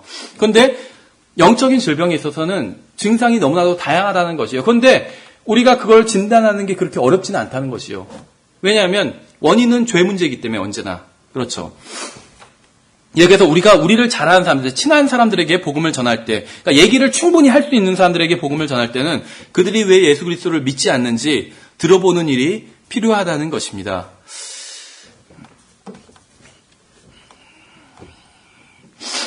예, 그러나 이제 거리에서 만난 사람들에게 복음을 전할 때는 좀 다르겠죠. 그래서 거리에서 만난 사람들은 우리에게 그 많은 시간을 주지는 않아요. 그래서 그 사람들에겐 복음을 좀 더 핵심적인 요소들을 전하는 방법밖에 없습니다. 물론 이제 거리에서 만나서 복음을 전하는 사람들도 간혹 가다가는 뭐 1시간 정도 얘기를 하게 되는 경우들도 있어요. 그 사람들이 이제 시간을 양해해줘서. 그렇지만 대부분은 그렇지 않죠. 5분, 10분. 더 이상은 시간을 양해해주진 않아요. 사람들이. 밖에서 사람들이 왔다 갔다 하는데 하나님에 대해서 얘기하는 것을 그렇게 유쾌하지를 않아요. 보통 사람들이. 죄 문제, 예수 그리스도, 하나님 이런 얘기를 하는 거를 그렇게 유쾌하지를 않아요. 안 믿는 사람들은. 그렇죠. 그래서 그런 얘기를 하고 싶어 하진 않아요. 문제는 뭐냐면 우리도 그렇게 별로 유쾌하지 않는다는 거예요. 그렇죠. 죄 문제, 하나님, 예수 그리스도에 대해서 얘기하는 걸 우리도 별로 유쾌하지 않는다는 게 문제겠죠. 어쨌든 간에 그 충분한 대화를 나눌 시간은 없다는 것이에요. 모르는 사람들에게 복음을 전할 때. 특히 거리 설교 같은 경우에는 더 그렇겠죠. 그래서 어떤 분은 거리 설교 메시지를 2분짜리를 만들어서 그걸 이제 무한 반복하더라고요. 아니면 어떤 사람은 20초짜리를 만들어서 무한 반복하는 사람들도 있었어요. 횡단보도 막 지나가는 사람들한테 거리 설교를 할 때는 막 빠르게 지나가요. 사람들이. 어떤 예를 들면 그 역 같은 데 앞에서 복음을 전할 때 그때는 그 사람들이 내 말을 2마디 이상, 3마디 이상 들어주지 않잖아요. 벌써 여기서 내 말을 듣기 시작한 사람이 저기 가서 금방 지나가 버려요. 그래서 그런 사람들한테 할 때는 더 짧게 하더라고요. 굉장히 짧게 핵심적인 얘기만 하고 이제 다른 사람 또 전도지를 나눠주겠죠. 그래서 어떤 그 내용은 동일하지만 전하는 방법에 있어서는 좀 차이가 있을 수 있다는 걸 우리가 알 수 있습니다. 어쨌든지 간에 우리가 이제 그 잘 아는 사람들에게 복음을 증거할 때는 충분한 얘기를 할 수가 있고 또 그 사람의 얘기를 충분히 들어줄 수도 있다는 것이에요. 일방적으로 어떤 이야기를 선포하는 것이 아니라 그 사람의 이야기를 충분히 들어줄 수 있다는 것이죠. 근데 이제 그러기 위해서는 필요한 일들이 있는데 무엇이냐면 바로 자기가 그리스도인이라는 사실을 밝히는 거라고 지난 시간에 말씀을 드렸었죠. 이거는 복음을 증거하는 거랑은 약간은 달라요. 내가 그리스도인이라는 걸 밝히는 것과 복음을 증거하는 것은 약간 달라요. 그러니까 단순히 내가 교회에 다니는 것이 아니라 내가 예수님을 진실로 믿고 있는 사람이다. 이것은 그냥 무턱대고 상대방한테 가서 그렇게 얘기하라는 것이 아니라 그런 얘기를 할 수 있는 좋은 타이밍이 있습니다. 예를 들면 식사를 하기 전에 기도를 하는데 내 기도하는 걸 보고 갑자기 상대방이 교회 다녀? 이렇게 물을 수도 있겠죠. 그때 잠깐 얘기할 수도 있겠죠. 예를 들면 2달 전에 제가 예수님에 대해서 알게 됐고 그분을 믿게 됐습니다. 이렇게 얘기를 할 수 있겠죠. 그러니까 내가 그리스도인이라고 2달 전에 그리스도인이 됐어요. 이렇게 얘기할 수 있겠죠. 그래서 그런 것을 밝히고 그 순간에 다 복음을 증거해야 되는 것은 아니에요. 그렇게 밝히고 내가 좋은 간증을 보여준다면 그 사람이 정말 죄 문제로 고민하게 될 때 아니면 종교에 대해서 아니면 영혼에 대해서 고민을 하게 되는 순간에 나를 찾아와서 물어볼 수 있다는 것이죠. 그 복음을 듣고자 나에게 찾아올 수 있다는 것입니다. 그래서 이것이 어떻게 보면 거리 설교와도 비슷하다고 말씀을 드렸었죠. 거리 설교의 장점이 굉장히 여러 가지가 있는데 우리가 동일한 시각에 동일한 장소에 나가서 거리에서 복음을 증거하는 이유가 당장 그 순간에 그 메시지를 듣고 예수님을 많은 사람들이 믿지 않을 수는 있지만 어떤 사람이 그 메시지를 그냥 흘겨 들었어요. 그 집에 갔는데 1년 후에 아니면 2년 후에 갑자기 복음에 대해서 관심이 생길 수가 있어요. 그 사람이. 그랬을 때 그 사람이 그 지역에서 어디에 가서 물어봐야 되는지 복음을 듣기 위해서는 어디에 가는지 알 수 있다는 것이죠. 이것이 이제 거리 설교의 장점 중에 간접적인 부분이겠지만 장점 중에 하나라고 볼 수가 있습니다. 그래서 우리가 이제 사람들과 대화를 나누면서 복음을 증거할 때는 한 가지 이제 주의할 점이 무엇이냐면 그 상대방이 복음을 받아들이지 않는다고 해서 화를 내서는 안 된다는 것이요. 왜 이런 말씀을 드리냐면 우리한테는 지금 모르겠어요. 저 포함해서 우리 교회는 어쨌든지 간에 복음을 증거하는데 굉장히 열성적이지는 않아요. 그렇죠. 이거는 우리가 회개해야 될 부분이라고 생각을 합니다. 그래서 우리 교회에서는 일반적으로 많이 나타나는 현상은 아닌데 복음을 열성적으로 전하는 그러한 교회가 있습니다. 그것은 잘하는 것이에요. 근데 이제 그 열성이 지나쳐서 굉장히 막 열심히 전하고 상대방에게 복음을 전할 때 그 자리에서 바로 그 쇼부를 보려고 해요. 승부를 보려고 그래요. 그래서 복음을 받아들이지 않으면 막 화를 내고 상대방을 정지하고 이런 것들을 본 적이 있어요, 저도. 예전에 다니던 교회에서 그 복음을 굉장히 열심히 전했어요, 그 교회에서는. 그래서 그건 굉장히 좋은 점이었는데 그 열심히 지나쳐서 자기가 상대방을 완전히 설득하고 말싸움에서 이기고 논쟁에서 이겨서 상대방을 완전히 굴복시켜서 상대방을 예수님을 믿게 하려고 그렇게 했던 적이 굉장히 많이 있어요. 그것도 특별히 상대방이 이제 어린 아이들이었을 때, 미성년자였을 때 그런 것이 많이 나타났었어요. 그래서 굉장히 놀랐던 게 뭐냐면 막 이제 거리에서 복음을 증거하고 있었는데 어떤 아이가 어머니랑 같이 지나가면서 자기 어머니한테 하는 말이 제가 지난주에요 저 사람들한테 잡혀가지고 영접 기도까지 했어요 하면서 어머니하고 얘기하면서 지나가더라고요. 그걸 제가 봤어요. 그런데 상상이 되더라고요. 딱 그 장면이. 아주 강압적으로 했겠죠. 근데 그 아이는 결국 그 아이가 그런 말을 한다는 게 믿지 않았던 거예요. 자기보다 나이가 많은 어른이 그렇게 강압적으로 하니까 그냥 그 상황을 모면하기 위해서 믿는다고 했다는 것이죠. 막 화를 내니까 안 믿으면 지금 어떻게 할 것처럼 막 화를 내고 거기선 그랬었어요. 열심히 지나쳐서 그랬겠죠. 그러니까 다 잘못됐다는 건 아니에요. 그런 열심을 냈던 건 좋았지만 결국에는 우리가 복음을 전하는 건 그 사람을 위해서 증거하는 거잖아요. 그렇죠? 내가 뿌듯하기 위해서 나를 위해서 하는 건 아니에요. 물론 이제 하나님을 사랑하니까 그 동기고 첫 번째가, 두 번째 동기가 그 사람들을 사랑하니까 이게 동기죠. 근데 이 동기는 결국 하나라고 말씀을 드렸죠. 하나님을 사랑하고 이웃을 사랑하는 것. 이건 하나예요. 그렇죠. 가장 큰 계명이 무엇이냐니까 하니까 물론 예수님이 두 가지를 말씀하셨지만 그 두 가지가 관련이 있거든요. 하나님을 사랑하고 내 이웃을 내 몸과 같이 사랑하라. 이것이 두 가지지만 두 가지가 아니에요. 사실은 하나예요. 그렇죠. 하나님을 사랑하는 사람은 자기 이웃도 사랑해요. 그래서 성경에선 하나님을 사랑한다고 하면서 보이는 형제를 사랑하지 않으면 그건 거짓말한 거라고 그랬잖아요. 그래서 하나님을 사랑하는 증거가 형제를, 사람을 사랑하는 것으로 그 증거가 드러난다. 이렇게 말씀하고 있잖아요. 마찬가지예요. 그래서 하나님을 사랑하면 이웃을 사랑해요. 이제 하나라는 것이죠. 증거라는 것이요. 하나님을 사랑하는 증거가 이웃을 사랑하는 것이죠. 복음 증거도 마찬가지예요. 하나님을 사랑해서 복음을 증거하는 거예요. 그렇죠. 하나님을 사랑하기 때문에 복음을 증거해요. 그런데 그러면은 우리가 전하는 그 대상의 사람들도 사랑하게 돼 있어요. 관련이 있다는 것이죠. 서로 떨어진 얘기는 아니라는 것입니다. 근데 우리가 그 사람을 사랑해서 복음을 전한다면 그러한 자세로 복음을 증거하지는 않겠죠. 그렇죠. 그래서 그러한 자세로 복음을 증거하는데 그걸 막 잘한다라고 두둔하는 사람을 봤어요. 근데 그 사람도 자기 부모님한테는 그렇게 전하지는 않더라고요. 자기가 사랑하는 사람한테는 그렇게 전하지는 않더라고요. 왜냐하면 그렇게 전해서는 상대방이 받아들일 수 없다는 걸 자기도 직감적으로 아니까 그러는 것이겠죠. 충분히 설득해야 돼요. 그리고 사랑이 있으면 인내를 가지게 돼요. 상대방이 답답해도 그래도 좀 더 참고 화를 내지 않고 인내로 증거하게 돼 있다는 것이죠. 왜냐하면 그래야지 믿을 수 있기 때문에. 그 사람이 그렇게 아직 받아들이지 않는 것은 뭔가가 해결되지 않았기 때문에 받아들이지 않는 거예요. 근데 내가 그만큼 친하지 않기 때문에 자기가 지금 속마음은 얘기하지 않는 것이거든요. 그러니까 우리는 어떻게 보면 장님이 더듬어서 이렇게 물건 찾는 것처럼 그런 식으로 복음을 증거하는 것일 수밖에 없어요. 그렇죠. 왜냐하면 그 사람의 정확한 문제를 모르기 때문에 하나님 말씀을 이것저것 막 증거를 해요. 그렇죠. 그러면 성령님께서 그 사람의 그 필요와 맞아 들어가는 부분에 있어서는 그 말씀을 통해서 성령님께서 역사하시기를 바라면서 그렇게 증거할 수밖에 없는 것이죠. 근데 예수님은 그럴 필요가 없었죠. 그래서 예수님은 복음 증거하실 때, 우물가의 여인에게 복음을 증거하실 때 이것저것 막 그렇게 떡밥을 소위 말하면 던질 필요가 없었어요. 그 여인의 문제가 정확히 뭔지 알고 있었죠. 쭉 예수님이 얘기를 하시니까 그 여인이 요리조리 피해갔잖아요, 처음에는. 근데 딱 예수님이 얘기하신 게 네 남편을 데려오라 이렇게 얘기하셨잖아요. 분명히 이 여자는 죄 문제가, 이 여자의 이제 가장 드러난 죄 문제가 남자 문제다 이걸 아셨거든요. 남편을 데려오라고 하니까 남편이 없나이다 이렇게 거짓말을 해버린 거잖아요, 여자가. 그러니까 예수님께서 어느 정도 인정을 하셨어요. 맞다. 하지만 네가 5명의 남편이 있었지만 모두 다 사실은 잘못된 거였다 이런 얘기를 하셨잖아요. 그러니까 뭐냐면 이 여인이 거기서 이제 처음에는 예수님이 특별한 분이란 걸 몰랐어요. 그러다 이제 거기서 깨닫게 되는 거죠. 그래서 예수님한테 자기가 보니까는 선지자 같다고 이제 종교 얘기로 넘어오기 시작한 거예요.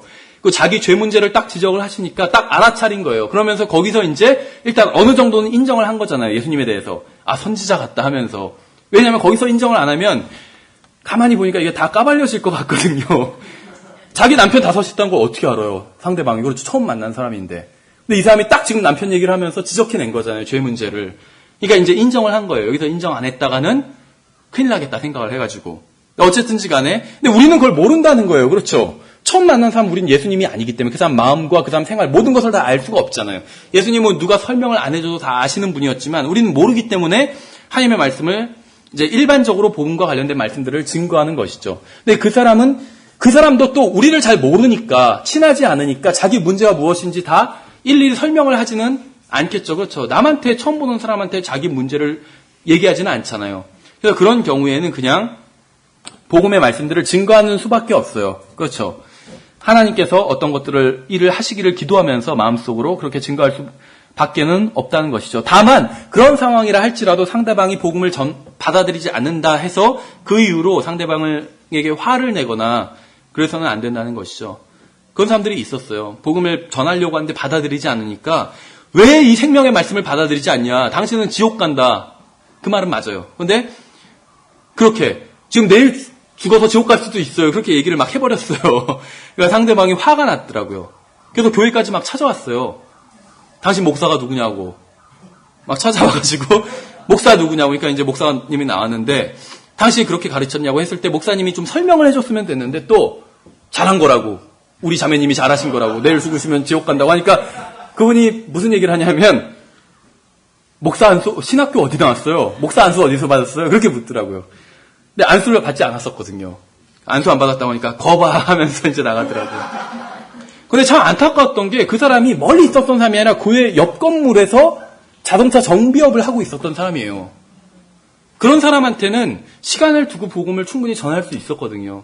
전도지를 주고 지금 읽어보세요 하면은 받겠죠. 일단 그 사람도 왜냐하면 잠정적으로 저 사람이 내 고객이 될 수 있다 이렇게 생각을 하니까 받아요. 전도지를. 그렇게 서비스업에 종사하는 사람들은 받아요. 전도지를. 대부분은 그냥 뭐 처박아 놓는 한이 있더라도 그럼 왔다 갔다 하면서 충분히 얘기를 할 수 있었을 텐데, 그렇죠. 차가 고장나면 거기 가서 정비를 하면 되잖아요. 그럼 이제 돈을 지불할 때 또 한두 마디 더 할 수 있었겠죠. 그래서 충분히 복음을 잘 전할 수 있는 사람이었는데도 불구하고 관계를 그렇게 다 엉망을 만들어 버리니까 결국에는 고립돼 버리는 거예요. 지역교회로서의 그 간증을 상실하다 보니까 능력도 상실해 버린 것이죠. 우리도 마찬가지예요. 우리도 간증을 상실하면 능력을 다 상실해 버리게 되는 것이죠. 그런데 우리가 간증을 상실하는 경우가 어떤 경우가 있냐면 이렇게 복음을 전할 때 제대로 증거하지 못했을 때, 그러니까 화를 내거나 어떤 우리의 태도가 중요하다는 것이죠. 제가 이렇게 세상을 오래 살지는 않았지만 깨달은 것이 한 가지가 무엇이냐면 중요한 것이 태도라는 것을 깨달았어요. 태도. 그렇죠. 왜 우리가 말하는 것들의 70%가 태도로 증명된다고 하잖아요. 그렇죠. 똑같이 지옥에 대해서 말을 해도 그 사람을 사랑하기 때문에 그런 태도로 가지고 말할 수가 있고, 그냥 그 사람이 내 말을 받아들이지 않으니까 그 사람을 정죄하기 위해서 그런 태도를 가지고 할 수도 있어요. 결국 이것은 스피릿과도 연관이 돼 있겠죠. 우리가 어떤 마음, 어떤 영으로 말하느냐. 근데 이것이 일반적으로 세상에서 태도라고 한다는 것이죠. 그래서 우리가 좋은 태도를 가진다면 상대방이 지금은 받아들이지 않아도 충분히 나중에 받아들일 수 있다는 것이죠. 그래서 왜 제칼스 목사님 이런 얘기를 하거든요. 구령한다는 게 win soul이잖아요. soul winning, win soul, 이겨온다 하는데 당신에게 예수 그리스도께 이겨오기 전에 예수 그리스도께로 사람을 이겨오는 것이 복음 증거잖아요. 개인 구령이잖아요. 그래서 예수 그리스도께 이겨오기 전에 먼저 당신 자신에게 이겨와야 된다. 이런 얘기를 하거든요. 당신 자신에게 이겨와야 된다. 그렇죠. 그래서 굉장히 위선을 행하라는 게 아니라 우리가 행동도 조심하고, 그렇죠. 그래야 될 필요가 있다는 것입니다. 그런데 그런 부분에 있어서 간증을 잃으면 그 간증을 잃은 그 사람에게는 복음을 증거할 수 있는 기회를 영영 잃어버린다는 것이에요. 그렇죠. 예를 들면 손님은 왕이다 해가지고 우리가 어떤 식당에 가서는 우리가 손님으로서 우리가 돈을 지불하고 서비스를 받을, 음식을 제공받고 서비스를 제공받을 권리가 있어요. 그렇죠. 일반적으로는. 그것이 잘못됐다는 것은 아닌데 그 음식이 조금 뭐가 부족했어요. 근데 제가 아는 어떤 목사님은 거기서 주인을 불러서 막 화를 내시더라고요. 이게 막 이따위를 이렇게 할 수가 있느냐 하면서 막 화를 내세요. 근데 그 음식점이 그 교회 이제 직원들이랑 평소에 자주 가는 음식점이었어요. 그래서 상대방이 안다는 거예요. 우리의 정체를. 저 사람들은 목사님이고 또 교회에서 일하는 사람들이라는 걸 알아요. 근데 거기서 그렇게 화를 내버리니까 저희 이제 민망했죠. 다른 직원들은. 다음에 갔을 때 복음을 증거할 수 있었을까요? 복음 증거하기는 힘들어져요. 그렇게 되면은. 그렇죠. 그러니까 자기가 좀 손해가 나더라도 예를 들어 음식물에서 파리가 나왔어요. 그럼 내가 여기서 이제 복음 증거할 일 없다 하면 막 화를 내도 되겠죠. 농담이죠. 그런데 내가 이 사람을 언젠가 다시 만나서 정말 복음을 증거해야겠다 생각된다면 그거 갖고 그렇게 세상 사람들이 하는 것처럼 할 수는 없다는 거예요. 그렇죠. 좀 좋게 넘어가야겠죠. 그래서 그 사람들이 나에 대해서 저 사람은 좋은 사람이구나. 그런 어느 정도 간증이 있어야지 내 말을 들어주겠죠. 그래서 그런 태도가 굉장히 전도자에게 있어서는 중요하다는 것입니다. 그것이 복음은 아니에요. 아무리 좋은 태도를 보인다 할지라도 입을 열어서 복음을 증거하지 않는다면 절대로 상대방은 구원받을 수가 없어요. 그런데 일단 내 태도 자체가 상대방이 나를 받아들인다면 복음을 받아들일 수도 있겠죠. 그래서 왜 근본주의자들이 쓴 어떤 복음 증거에 대한 책들을 보면 예를 들면 제칼스 목사님이 쓴 Let's Go Soul Winning이라는 책이 있습니다. 이것이 도서출판 바울에서 출간된 책이고 첫 시간에 나와드린 프린트물에서 그 책에 대한 정보를 제가 적어놨어요. 보실 수 있도록. 좋은 책이에요, 상당히. 그런데 이제 어떤 방법적인 얘기들에 대한 내용적인 얘기보단 방법적인 얘기들을 많이 하고 있는데 심지어는 그 전도자의 옷차림에 대해서도 얘기하고 있어요. 옷차림. 그래서 전도자는 깨끗한 옷을 입고 나가야 되고, 그렇죠. 우리가 전철에 앉아 있어도 상대방이 깨끗한 옷을 입고 있는 사람이 내 옆에 앉으면 뭐 상관이 없어요. 막 더러운 옷을 입고 막 옷에서 냄새가 나는 사람이 앉으면 좀 짜증이 나겠죠. 마찬가지라는 거예요. 복음을 전할 때 멀리서 전하지 않잖아요. 가서 바로 전하잖아요. 그래서 그런 뭐 옷차림 이런 것에 대해서도 얘기를 하고 있어요. 어떤 부분은 심지어 입냄새 얘기도 하고 있어요. 입냄새. 그래서 뭐 민트를 꼭 준비해야 된다느니 뭐 입 냄새를 제거할 수 있는 무슨 뭐 그런 걸 준비해야 된다니 구령자는 그런 얘기를 하는데 뭐 꼭 그걸 준비해야 되고 그런 건 아니겠죠. 그런데 이제 어떤 그런 것들이 넓게 봐서는 제가 봤을 땐 태도라고 생각이 돼요. 태도. 상대방을 배려하는 태도. 그렇죠. 그런 것들이 그런 것으로 인해서 사람들이 구원받는 것은 아니지만 최소한 나를 받아들여 줄 수 있는 상대방이 그렇죠. 나를 잘 알고 나를 좋아하는 사람은 내가 어떻게 하고 나가도 다 받아들여 줘요. 그러나 세상 사람들이 나를 좋아하는 건 아니잖아요. 그럼 내가 최소한의 어떤 태도를 보인다면 그렇죠. 그것이 옷차림이 됐건 말하는 표정이 됐건 태도 어떤 무엇이 됐건 간에 몸짓이 됐건 무엇이 됐던 간에 그런 태도를 그 사람이 호감을 가질 수 있는 태도를 보인다면 일단 내가 복음을 증거할 수 있는 그 장은 마련되었다라고 볼 수가 있겠죠. 예, 그래서 우리가 복음을 증거하기 위해서는 많은 것을 희생해야 될 수도 있습니다. 많은 것들을. 그래서 그런 말씀을 드렸었죠. 어떤 그 선교단체 마크가 있는데 한쪽에는 재단이 있고 한쪽에는 황소가 그려져 있었다고. 마크가 재단과 황소가 그려져 있고 그 아래는 딱 한마디가 써 있는데 뭐냐면 어느 쪽이든 준비되어 있음 이렇게 써 있었다고. 그래서 주님을 위해서 재단에서 불살라지든지 주님을 위해서 열심히 일하든지 어느 쪽으로도 준비가 돼 있다 하는데 어느 쪽이든 하려면 제가 봤을 땐 희생이 필요해요. 그렇죠. 재단에서 불살라지는 것 그거 자체를 희생제사라고 말하잖아요. 희생제물. 재산에 주님을 위해서 불살라지는 것도 희생이 필요하고 근데 지금 우리 시대에는 뭐 그 순교당하는 일은 없잖아요.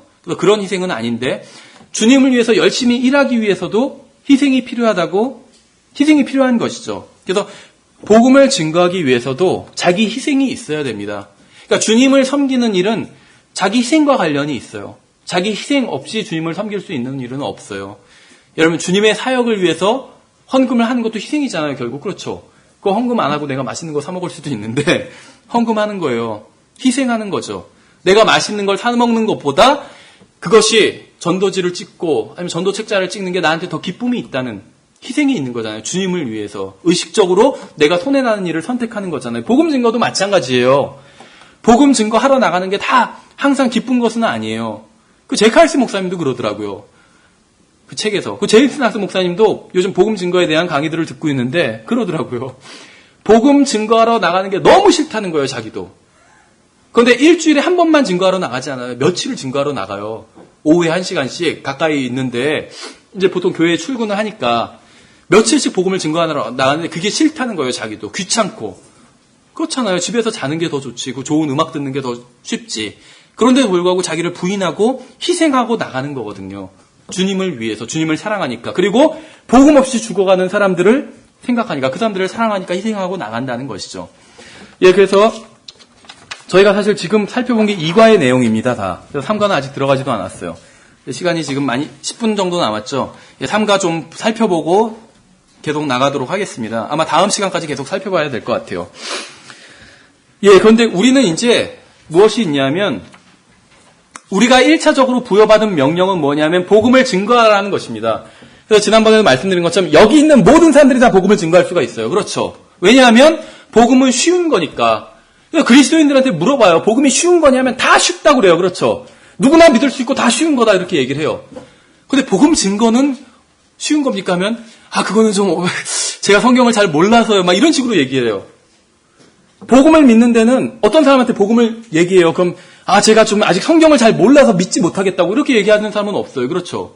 그럴 것도 없어요. 예수 그리스도가 누군지만 알면 돼요. 아저씨를 위해서 죽으셨다. 아저씨 죄 문제를 해결하기 위해서 죽으셨다. 대신 형벌을 받아준 거다. 대신 돈을 내준 거나 똑같은 거다. 이것만 믿으면 하늘나라에 갈 수가 있다. 이것이 복음이잖아요. 쉬워요, 굉장히. 그런데 복음을 증거하라 그러면 너무 어려워서 못 증거하겠다는 거예요. 그럼 모순이거든요. 복음이 쉽다면 복음을 증거하는 것도 쉬워요. 아니면 복음이 어려운 거든지. 그러니까 복음은 쉬운데 복음 증거는 어렵다. 이건 서로 모순되는 말이에요. 복음 증거가 귀찮다. 이건 맞는 말이겠죠. 근데 어렵다. 이 말은 잘못된 말이에요. 복음도 쉽고 복음 증거도 쉬워요. 예, 그래서 복음 증거자가 돼야 된다고 말씀을 드렸어요. 첫 번째 우리의 임무는 하나님께서 우리에게 명령하신 것은 대인 구령자가 되라 이렇게 명령하신 적은 없어요. 구령자가 되라 이렇게 명령하신 적은 없어요. 소울 위너가 되라 이렇게 명령하신 적은 없어요. 복음 증거자가 되라. 증인이 되라. 너희는 나의 증인이 되어야 한다. 이렇게 말씀하셨지 너희는 구령자가 되어야 된다. 이렇게 말씀하신 적은 없어요. 그러니까는 주님께서 우리에게 명령하신 것은 쉬운 거라는 것이요. 다만 그게 귀찮을 수는 있겠죠. 시간을 내서 복음을 증거해야 되니까. 귀찮을진 몰라도 쉬운 일이에요. 그것은. 그렇다는 거죠. 기본적으로 다른 사람에게 복음을 증거하는 일. 그래서 복음 증거가 무엇이냐 하면 한마디로 말씀을 드렸었죠. 예수님을 모르는 사람에게 예수님을 아는 사람이 예수님을 말해주는 것. 이것이 복음 증거예요.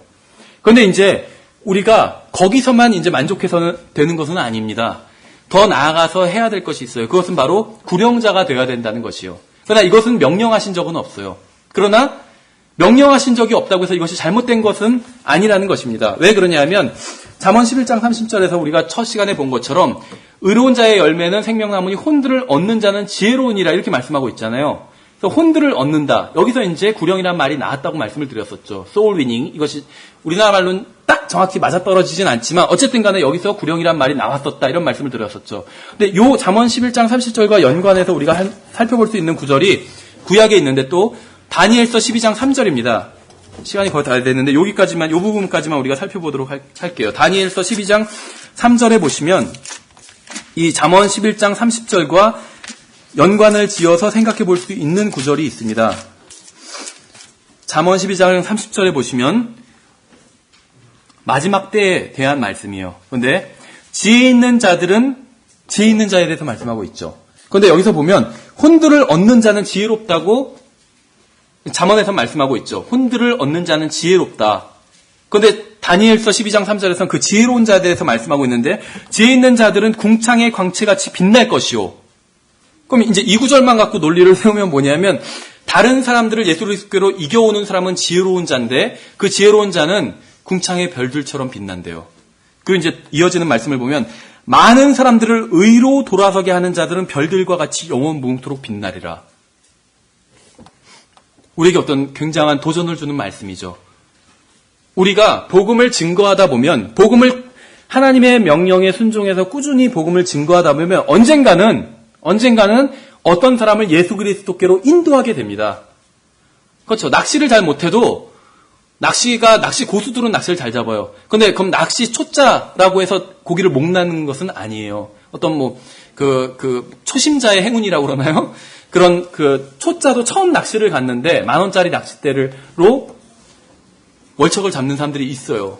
그래서 그런 인증 사진을 올리는 적이 본 적도 있거든요. 제가 낚시에 대한 가보는 게시판에서 보면은. 그런데 그러니까 복음을 꾸준히 증거하다 보면 언젠가는 상대방이 예수 그리스도를 받아들이는 사람도 만날 수 있게 된다는 것이요. 그러면 무엇이냐면 하나님 앞에서는 지혜로운 사람이라고 인정받을 수 있는 것이요. 그리고 영원 무궁토록 빛난대요. 대단한 말씀 아니에요? 우리가 영원 무궁토록 빛난다고 말씀하고 있어요. 그렇죠? 의로 돌아서게 하는 사람. 의가 무엇이에요? 예수 그리스도잖아요. 그렇죠? 그래서 어떤 사람이, 불의한 사람이 예수 그리스도를 믿게 한다면 그 사람을 의로 돌이키게 하는 일이죠. 그래서 그 사람을 의로 돌이키게, 많은 사람들을 의로 돌아서게 하는 자들은 별들과 같이 영원 무궁토록 빛나리라. 이렇게 말씀하고 있다는 것이죠. 예, 그래서 하나님께서 우리에게 주신 명령은 복음을 증거하라는 것입니다. 근데 복음은 쉬운 것이고 따라서 복음 증거도 쉬운 것이에요. 그런데 우리가 복음을 열심히 증거하다 보면 언젠가는 구원받는 사람을 만날 수 있다는 것이에요. 우리의 증거를 받아들이고 예수 그리스도를 받아들이는 사람을 만날 수 있다는 것이죠. 그럼 하나님께서는 우리를 지혜로운 사람이라고 인정해 주시고 우리가 나중에 영원 무궁토록 빛나고 그리스도의 심판석에서도 상금을 받게 되겠죠. 그래서 이제 그러기 위해서는 우리가 준비를 해야 됩니다. 왜 준비를 해야 되냐면 그러니까 구령자가 되기 위해서는 준비해야 될 것들이 있다는 것이요. 복음 증거자가 되기 위해서는 준비할 것이 없어요. 그렇죠. 우리가 알고 있는 것, 우리가 성경을 잘은 몰라도 적어도 예수 그리스도님은 알고 있잖아요. 누구신지, 나를 위해서 무엇을 해주셨는지는 알고 있잖아요. 더 이상 준비할 게 없어요. 복음 증거하러 나가자고 했을 때, 저는 아직 준비가 안 돼 있어서요. 라고 말하는 분들이 있지만 사실은 준비가 안 돼 있을 건 없어요. 구원받았다면 준비는 다 돼 있는 것이죠. 그런데 이제 구령자가 되기 위해선 준비해야 될 것들이 있다는 것입니다. 그렇죠. 그래서 우리가 이 시간이 이제 복음 증거에 대한 시간이지만 거기서 만족하는 것이 아니라 더 나아가서 이제 증거자가 될 필요가 구령자가 될 필요가 있겠죠. 왜냐하면 사람들은 많은 질문을 하기 때문에 그래요. 가인은 어디서 아내를 얻었는지, 아니면 예수님이 승천하실 때 구약성도를 어떻게 되는지, 천녀왕국에서 무엇을 먹는지, 새하늘과 새 땅은 뭔지, 복권이 뭐가 나쁜지, 술 마신 것이 왜 나쁜 건지, 담배가 성경에 없지 않냐고 담배는, 춤추는 게 왜 잘못되는 건지, 완벽한 교회가 있는지, 예수님은 왜 결혼하지 않았는지, 그런 질문들, 이상한 질문들 한 사람들이 많이 있어요. 근데 그 질문들에 대한 답변을 할 준비가 되어 있어야 된다는 것이죠. 그래야지 구령자가 될 수 있다는 것입니다. 근데 그렇게 준비를 하기 위해서는 하나님의 말씀을 공부해야 되는 것이겠죠. 그래서 우리가 또 성경을 공부하는 거겠죠. 또 신학원에 나와서 공부를 하고, 그래서 복음 증거자가 되기 위해서는 성경을 더 이상 공부할 필요가 없을 수도 있어요. 그러나 구령자가 되기 위해서는 성경을 공부해야 되는 것이겠죠. 그래서 우리가 하나님의 말씀을 공부하는 데는 너무 인색한 것 같아요. 그런데 왜 그러냐 하면 하나님을 사랑하지 않기 때문이에요. 그렇죠? 그럼 하나님 대신 뭘 더 사랑하느냐? 제임스 랑스 목사님은 그런 얘기를 하시더라고요. 돈을 더 사랑하는 거라고, 돈을 더. 그렇죠? 근데 이상해요. 안 그런 것 같아요. 나는 돈을 그렇게 밝히는 사람이 아닌데 이렇게 생각할 수가 있는데 거기서 하는 얘기가 그거잖아요. 제임스 랑스 목사님이 하는 얘기가 이제 돈을 사랑함에 대한 그런 전도지라고 하면 좀 있으면 전도지 거기서 하는 얘기가 그런 얘기를 하잖아요. 직장은 결코 빠지지 않잖아요. 그렇죠? 근데 교회는 빠진다는 거예요. 근데 교회는 예를 들면 가족 모임이 있어서 빠진다. 그게 잘못됐다는 거 아니에요? 그럴 수도 있어요. 가족 모임이 있어서 빠질 수도 있어요.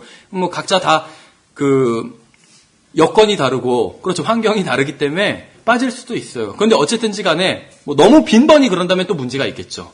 근데 직장은 가족 모임이 있어서 그러지 않잖아요. 친구가 와서 친구 만나느라고 교회를 빠졌어요. 충분히 많이 들어본 별명이죠. 근데 친구 만나느라고 직장을 안 갔어요. 이렇게 얘기하는 사람은 없다는 거죠. 근데 직장은 왜 가요? 직장을 사랑해서 가지는 않아요. 돈을 주니까 가요. 그렇죠. 돈을 주니까. 그러니까 돈 때문에 직장 생활은 열심히 해요. 그게 잘못됐다는 건 아니에요. 먹고 살아야 되니까. 그런데 하나님을 섬기는 데 있어서 또 주님의 말씀을 공부하고 증거하는 데 있어서 시간을 할애해야 되잖아요. 여기 있어서는 시간이 없다는 거예요. 그런데 직장 생활은 열심히 해요. 딴 일은 열심히 하고. 그렇다면 분명히 우선순위가 무엇인가가 잘못됐다는 것이죠. 직장 안 나가도 된다 이런 얘기를 하는 것이 아니라 그것도 중요하지만 이것도 더 중요한 것도 있다는 것이에요. 그렇죠? 근데 우리가 언제 정말 이것이 복음을 증거하고 하나님의 말씀을 연구하고 상대방을 구령하기 위해서 성경을 열심히 공부하고 이것이 중요한 것을 정말 이것이 중요한 것이다. 언제 온전히 깨닫게 되냐면 그리스도의 심판석에서 깨닫게 되는 거예요. 내가 그때 우선순위를 잘못 정했었구나. 정말 이것이 중요한 것이었었는데 그렇게 깨닫게 된다는 것이죠. 그래서 우리가 3과는 지금 앞부분뿐이 안 나갔습니다. 그래서 다음 시간에 오실 때 계속 가져오시면 조금 더 이제 하나님의 말씀을 어떻게 증거하는지에 대해서 살펴보도록 하겠습니다. 수고하셨습니다.